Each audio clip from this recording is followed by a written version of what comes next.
ভয় পায় সে নাকি একটা মেয়ের সাথে 1 vs 1 হাইরা গেল। হ্যাঁ, আমি বলতেছিলাম আমাদেরই সবার প্রেমিক পুরুষ টুইন্স ভাইয়ের কথা। যেহেতু কাস্টমে হাইরা গেছে তার মানে তোমরা সকলেই ধইরা নাও এটা মনে হয় ওই মেয়ের প্রতি টুইন্স ভাইয়ের ভালোবাসা। এই ভিডিওতে তোমরা সকলেই টুইন্স ভাইকে উড়াধুরা মেনশন করো যাতে তার সামনে এই ভিডিওটা একবার হইলেও পড়ে। ভিডিওটা দেখার আগে তোমাদের কাছে একটাই রিকোয়েস্ট, আমরা কিন্তু 1 লাখ ফ্যামিলির অনেক কাছাকাছি আছি, তাই যারা এখনো ফলো করো নাই ফলো করে আমাদের ফ্যামিলির মেম্বার হয়ে যেও। दूर 1v1 करोगे आप मेरे साथ?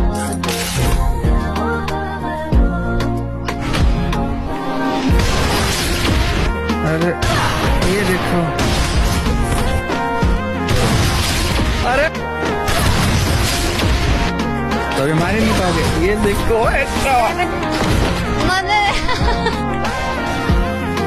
अरे ओए गुरगुर, हजूर इधर आ जाओ। मारना मत अब, ठीक है? नहीं मारूंगी, एक मैजिक दिखाते हैं। हाँ देखो, ठीक है? हाँ दिखाओ।